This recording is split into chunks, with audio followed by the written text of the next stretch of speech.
আল্লাহু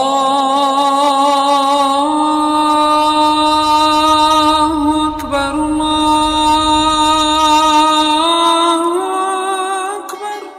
মাতি আল মাউইজাতিল হাসানা, মোহাব্বত দিয়ে ভালোবাসা দিয়ে সুন্দর করে মিষ্টি করে মাথায় হাত বুলিয়ে গায়ে হাত বুলিয়ে মোহাব্বতের ভালোবাসা দিয়ে বলো ভাইজান আমরা মুসলমান, আমাদের ধর্মের নাম ইসলাম, ইসলামের অন্য নামটি যেন শান্তি।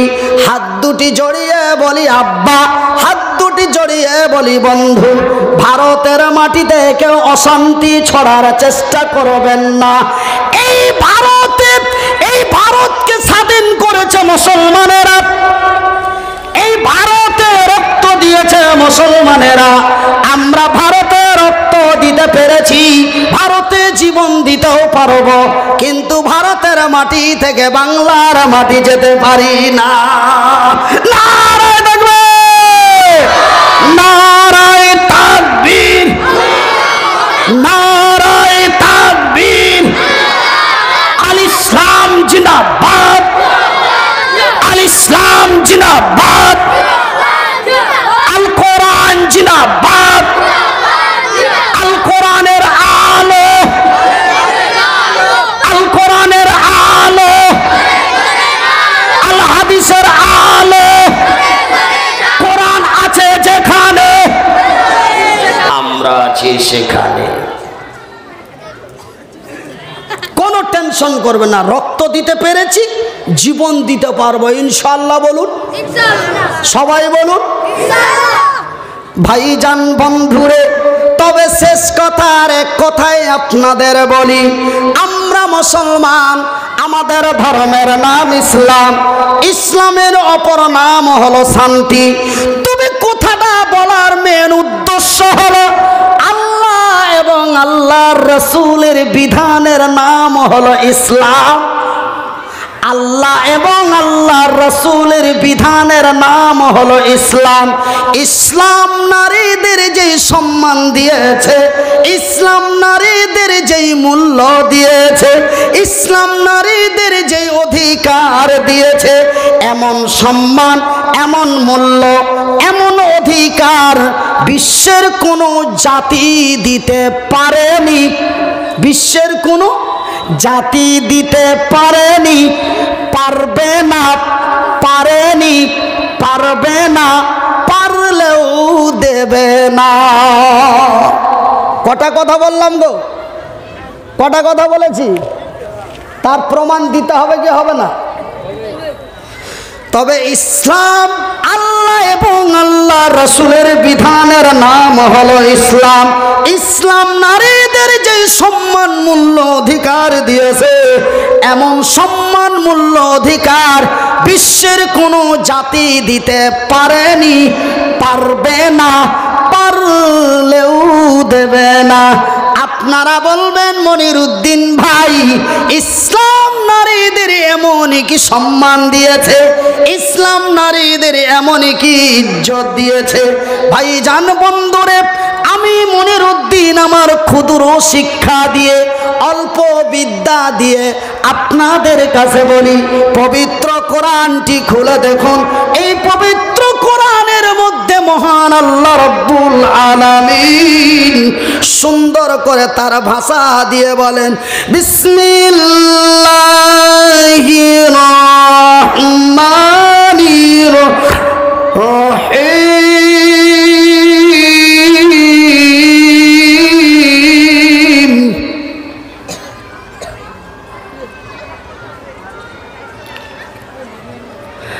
আর-রিজালু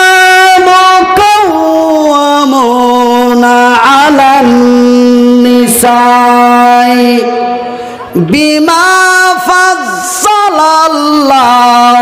বাযাহুম আলা বাযিন ওয়া বিমা আনফাকু মিন আমওয়ালিহিম।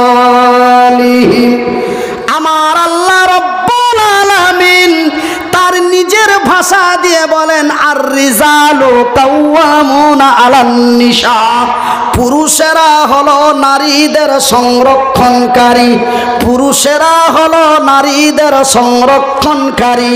কেননা আমি আল্লাহ, কেননা আমি আল্লাহ নারীদের চাইতে পুরুষদের শক্তিশালী তৈরি করেছি। নারায়ে তাকবীর।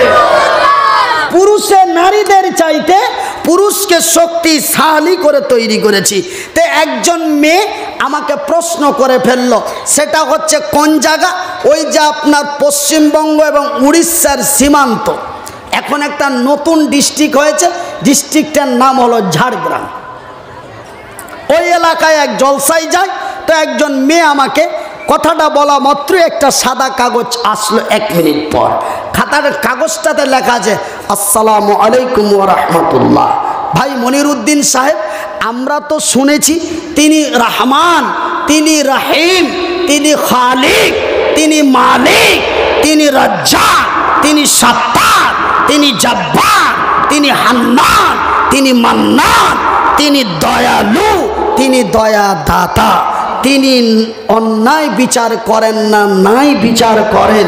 তবে আমার আল্লাহ এমনটাই কেন করলেন? আমাদের চাইতে ওদের শক্তিটা কেন বেশি দিলেন? ওরাও মানুষ, আমরাও মানুষ, ওদেরও ঠোঁট আছে, আমাদেরও ঠোঁট আছে, ওরাও কথা বলে, আমরাও কথা বলি, ওরাও হাঁটে, আমরাও হাঁটি, ওরাও খায়, আমরাও খাই। শুধু পার্থক্য ওরা না, ওরা পুরুষ, আমরা নারী। এই জন্য আমার আল্লাহ শক্তি কেন ডাউন করে দিল, কম বেশি করে দিল জানেন? ওদের শক্তি বেশি দেওয়ার কারণে ওরা অফিস থেকে এসে আমাদের পিঠে, জমির চাষ থেকে এসে আমাদের পিঠে,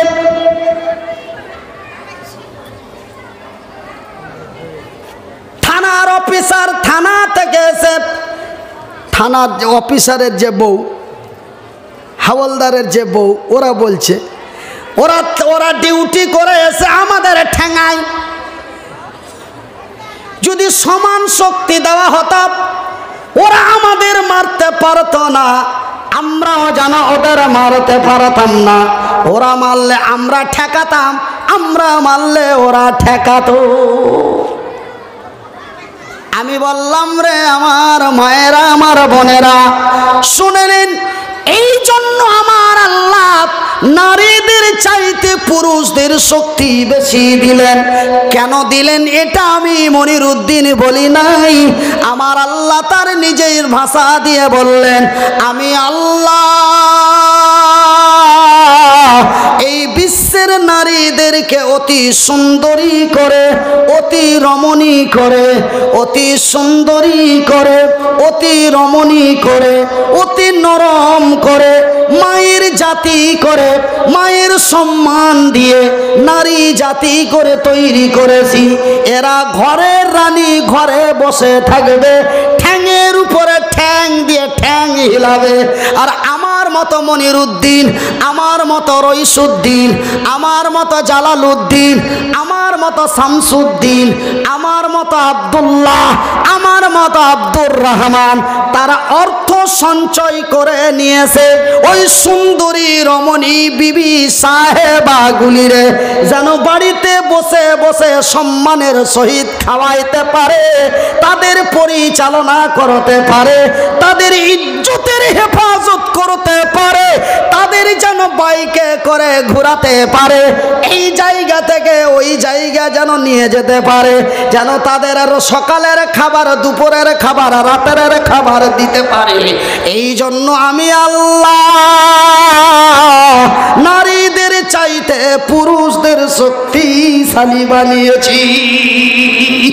নারায়ে তাকবীর। ভাইজান, আমি আজকে গত 31 তারিখে আমাদের ভারতের একটা জায়গাটার নাম হলো শিলচর, নাম শুনেছেন? তো আমি শিলচর বিমানবন্দরে নামলাম। তো শিলচর বিমানবন্দরে নামার পর আমাকে হুইল চেয়ারে করে বাইরে নিয়ে গেল। যিনারা আগমনের জন্য এসেছেন আমারে ফোন মারছেন। আমি যেন গেটের বাইরে গেলাম, দেখলাম তো আমাকে ওনারা সুন্দর করে বুকে জড়িয়ে গাড়িতে বসালো। তারপরে গাড়িটা স্ট্যান্ড থেকে বের হয়, দেখি সামনে সামনে একটা গাড়ি যাচ্ছে। সেটা গাড়িটা কি? গাড়িটা হচ্ছে আপনার একজন অফিসার, 4 জন হাবিলদার। আমার আগে আগে যেন ওনারা, আমার গাড়িটার আগে আগে যেন ওনারা যাচ্ছে। আল্লাহ, ওয়াজ কিন্তু ওদেরই হচ্ছে ভাই, কথা বুঝছেন? ওয়াজ কিন্তু ওদেরই হচ্ছে। ওরা বলছে যে কি মনিরুদ্দিন ভাই তুমি কি ওয়াজ জানো, তোমার চাইতে আমরা বেশি ওয়াজ জানি। ওরা যেন ওয়াজ করছে। হায় হায় হায় হায়। আমার ভাইয়েরা, আমার বন্ধুরা, আমার পর্দা নাসিন মায়েরা, তবে আমার সামনে যেই পুলিশ 4 জন হাবিলদার 1 জন অফিসার আছে, আমার শক্তি বেশি না ওনাদের শক্তি বেশি? কথা বলেন না কেন? ওনাদের শক্তি বেশি, আমার শক্তি কম, তবে আমার সম্মানটা বেশি। আর আমার সম্মানের যেন সুরক্ষা করতে পারে তার জন্য শক্তিশালী বাহিনী 5খানা দেওয়া হয়েছে। এই নারীর সম্মানের সুরক্ষা করে যেন তাদের পরিচালনা করতে পারে, যেন তাদের বাড়িতে বসে বসে খাওয়াইতে পারে, এই জন্য আমার আল্লাহ পুরুষের নারীর চাইতে পুরুষের শক্তিশালী করে বানিয়েছেন। একবার জোরে বলি নারায়ে তাকবীর। আমার ভাইয়ের, আমার বন্ধুরা, আমি একজন পুরুষ। যদিও হাত দুটি না থাকে, যদিও পা দুটি না থাকে, তবুও যেন আমি একজন পুরুষ। আমার আল্লাহ যেন আমাকে পুরুষগতা ক্ষমতা দিয়েছে। ভাইরে একটু আমার দিকে দেখুন আর আমার আল্লাহকে স্মরণ করুন। হাত দুটি যদিও না থাকে, পা দুটি যদিও না থাকে, তবুও আমি একজন পুরুষ। আমার আল্লাহ আমাকে পুরুষগতা ক্ষমতা দিয়েছে। আমার বিবি ঘরের ভিতরে ঠ্যাঙের উপরে ঠ্যাং দিয়ে কম্বলের নিচে শুয়ে আছে, আর আমি মনিরুদ্দিন রাত্রি জেগে জেগে যেন শরীরের গেঞ্জিটা ভিজিয়ে দিলাম। আবার সকাল 4টায় ঢুকব, তার কতই কদর। হ্যালো হ্যালো হ্যালো, কই গো, একটু ওঠো, আমি চলে এসছি।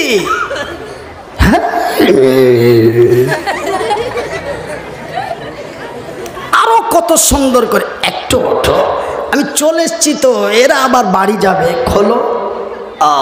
আচ্ছা, সব কাজ খোলো। আহ, কি আনন্দের ঘুম ঘুমাচ্ছে। আর আমি যেন তাকে ঘুমিয়ে ঘুমিয়ে খাওয়াইতে পারি, তার জন্য আমাকে পুরুষ রূপে তৈরি করেছে। জোরে বলি নারায়ে তাকবীর। আমি পুরুষ হয়ে যদি আমার পুরুষগত ক্ষমতা না থাকে, আমি পুরুষ হয়ে যদি আমার পুরুষগত ক্ষমতা না থাকে, তবে আপনাকে বলা হয়েছে লামুরাদ। কি বলা হয়েছে? লামুরাদের বাংলা কি? হিজড়া। হিজড়া বুঝেন? ভাড়োয়া। যারা নারীর কথাই চলে, যারা তার গোসলের কাপড় খুঁজে দেয়। ভাইজান, আপনি আপনার বিবির খিদমত করতে পারেন, আপনার বিবি আপনার খিদমত করতে পারে, তবে শুনে নিন, এখান থেকে প্রমাণ আছে। আপনারা বলবেন মনিরুদ্দিন ভাই, আমার বিবি যদি যদি অসুস্থ অবস্থায় থাকে আমি কি তার কাপড়টা খাঁচে দিতে পারি না? আমি কি তার উপকার করতে পারি না? অবশ্যই পারেন। কিন্তু আপনাকে যদি জোর করে করিয়ে নাই, আপনি যদি তারে সাইলেন্ট করাতে না পারেন, তবে তুই যেন নারীর পুরুষ নই রে, তুই যেন লামুরাদ, তুই যেন হিজিরা, তুই যেন ভাড়ুয়া। কথা শুনে খুব খারাপ লাগলো না? খুব খারাপ লাগলো। বন্ধুরা, আমার ভাই জানেরা, আমার বন্ধুরা, তবে শুনে নিন, আপনাকে পুরুষগত ক্ষমতা দিয়েছেন, আমি পুরুষ, আপনারা পুরুষ। এই নারীর সম্মান, তার ইজ্জত আমার আল্লাহ কত দিয়েছেন। আল্লাহর পবিত্র কোরআনটি খুলে দেখুন, রাসূলের হাদিসটি খুলে দেখুন। আল্লাহ এবং আল্লাহর রাসূলের বিধান অনুযায়ী, আল্লাহ এবং আল্লাহর রাসূলের বিধান অনুযায়ী আপনাকে, আপনার যদি পুরুষগত ক্ষমতা না থাকে, তবে আপনার মতো পুরুষকে বিয়ে করতে নিষেধ করা হয়েছে। আল্লাহও নিষেধ করেছে, আল্লাহর রাসূলও নিষেধ করে। তুমি পুরুষ হয়ে যদি তোমার পুরুষগত ক্ষমতা না থাকে, তুমি যদি নারীর সুরক্ষা করতে না পারো, যদি তার সম্মানের ইজ্জত করতে না পারো, যদি তার যদি পরিচালনা করতে না পারো, তুমি খবরদার বিয়ে করিও না। এটা আল্লাহও বলেছে এবং আল্লাহর রাসূলও বলেছে। তার প্রমাণটা হলো, আমার নবীর কাছে একজন নওজোয়ান তরুণ যুবক, বয়সটি তার 17 থেকে 18 বছর। কত? বয়সটি তার 17 থেকে 18 বছর। এমন এক 17-18 বছরের নওজোয়ান তরুণ যুবক নবীর কাছে চলে গেলেন, আর নবীকে যে বলেন, ইয়া রাসূলুল্লাহ, ইয়া হাবিবাল্লাহ, ওগো আল্লাহর নবী, ওগো দয়ার নবী, ওগো বিশ্বের নবী, আমি যেন পূর্ণ বালক হয়ে গেছি, আমি যেন যুবক হয়ে গেছি, আমার যেন যৌবন এসে গেছে। নবী গো, আমার যেন একটা সুন্দরীর প্রয়োজন, আমার যেন একটা বিবির প্রয়োজন। রাসূল গো, আমার বিয়েটা যেন দিয়ে দেওয়া হয়। রাসূলের কাছে এমন দরখাস্ত করলেন। আল্লাহর নবী, দয়ার নবী, বিশ্বের নবী বললেন, যুবকরা, তোমার বিয়ের বয়স হয়ে গেছে, আল্লাহ এবং আল্লাহ রাসূলের বিধানে তোমার বিয়ে যেন জায়েজ হয়ে গেছে, তোমার বিয়ে যেন পূর্ণ ফরজ হয়ে গেছে, তোমার বিয়ে দেওয়া যেন একান্ত কর্তব্য। তবে যুবক জানো রে, একজন সম্মানিত নারীকে বিবাহিত করতে গেলে, একজন সম্মানিত নারীকে আপন বানাতে গেলে, একজন সম্মানিত নারীকে নিজ বানাতে গেলে তার পিছনে কতগুলি শর্ত রয়েছে, তার পিছনে কতগুলি কারণ রয়েছে। সেই শর্তগুলি কি তোমার পক্ষে তা সম্ভব? রাসূল একটা একটা করে কয়েকটা বললেন। ওই তরুণ, ওই যুবক কিছু স্বীকার করলো, কিছু অস্বীকার করলো, কিছু পারবো বলল, কিছু পারবো না বলল। আমার নবী বলেন, যুবক রে, আমি রাসূল তোর বিয়ে দিতে পারলাম না এবং তোকে বিয়ে করারও পারমিশন দিতে পারলাম না। তোর বিয়েও দিতে পারলাম না, তোকে বিয়ে করার পারমিশনও দিতে পারলাম না। কেন? একজন সম্মানিত নারীকে নিয়ে এসে যদি তার সম্মানের সুরক্ষা করতে না পারিস, তবে খবরদার তুই বিয়ে করিস না। ওর যদি মূল্য দিতে না পারিস, বিয়ে করিস না।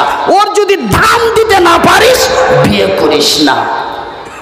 আমি তোর বিয়ে দিতে পারলাম না, তোকে বিয়ে করার পারমিশনও দিতে পারলাম না।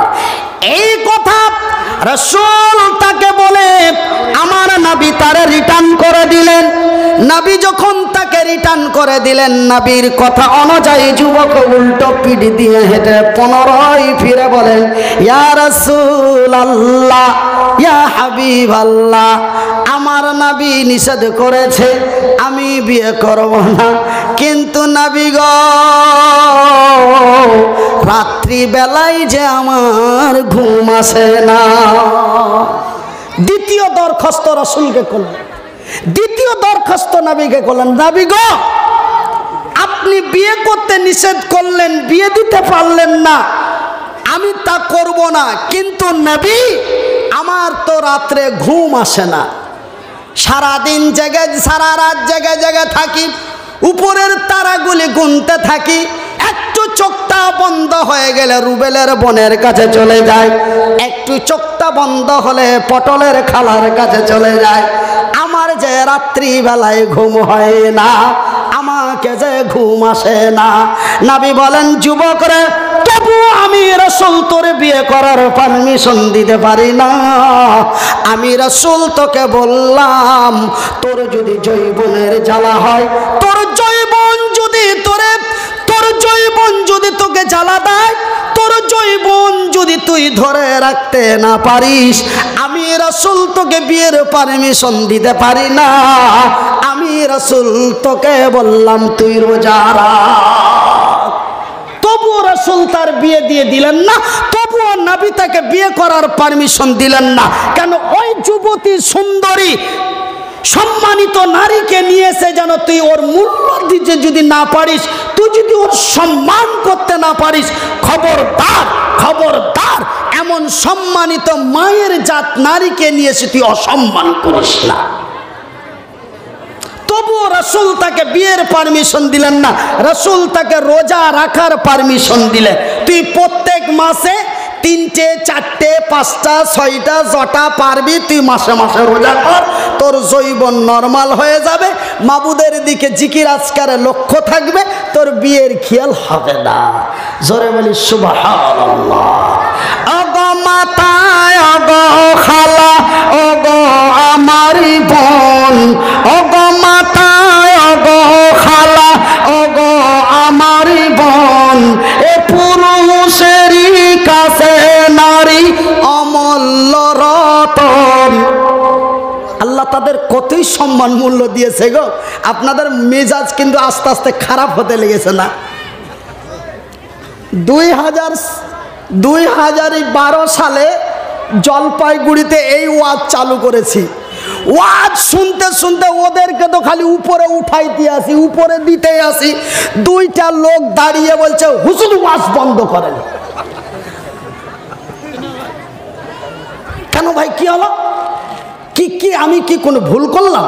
আমি কি কোনো উল্টো কথা বলেছি? ওয়াজ বন্ধ করেন। আল্লাহ আমারে পুরুষ না বানাইয়া নারী বানাইলে কত ইজ্জত পাইতাম গো।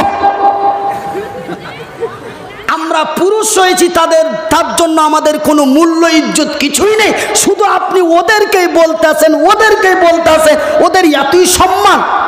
আমরা তবে পুরুষ হয়ে আমরা মানে গরুর ঘাস নাকি? আপনি ওয়াজ বন্ধ করেন। আমি বললাম, মামুর বেটা, মামাতো ভাই, একটু ধৈর্য ধর, তোকেও উপরে তুলে দি। তোকে উপরে তোলা যাবে, টেনশন করিস না, একটু বস, ধৈর্য ধর, তারপরে ওই জন্য বলছি, আপনাদের তো মেজাজ খারাপ হয়নি গো, আপনাদের মেজাজ খারাপ হয়নি না? ওরাকে যদি সারা রাত ধরে উপরে নিয়ে যায়, মাত্র তিরমিজি শরীফের একটা লাইন বলবো, তা আমরা ওদের চাইতে 3.5 গজ উপরে যাবো। জোরে কর নারায়ে তাকবীর। এরাকে 3.5 ঘন্টা ধরে যতই উপরে নিয়ে যায়, আমরা অল্পতেই ওদের চাইতে উপরে চলে যাব। আল্লাহ আমাদের এতই সম্মান দিয়েছে, একবার জোরে বলি আলহামদুলিল্লাহ। ওগো মাথায়, ওগো খালা, ওগো আমার বোন, এ পুরুষেরই কাছে নারী অমূল্য রতন। এ দুনিয়াতে যত ধন, এ দুনিয়াতে যত টাকা, পুরুষেরই আছে। এ দুনিয়াতে যত টাকা, পুরুষেরই আছে। এ দুনিয়াতে আছে, তারও চাইতো মূল্যবান এ নারী তারই কাছে। যতই কোটি টাকার সম্পদ থাক, বাড়িতে যদি এক সুন্দরী না থাকে, আপনার কোনো মূল্য বা কোনো দাম নেই, আপনার দুনিয়াতে কোনো আইস বা কোনো মাস্তি নেই। আল্লাহ তাদের এতই মূল্যবান বানিয়েছে, জোরে কোন সুবহানাল্লাহ। এ দুনিয়াতে যত ধন এ পুরুষেরই আছে, তারও চাইতো মূল্যবান এ নারী তারই কাছে। কিন্তু সেই নারীটা, এখানে কিন্তু আবার ব্যাকলাইন হয়ে যাচ্ছে, এখানে কিন্তু আবার ব্যাকলাইন হয়ে যাচ্ছে। কিন্তু সেই নারীটা নেক হওয়া চাই, সেন্টুর খালার মতো নয়। কথা বোঝা গেছে?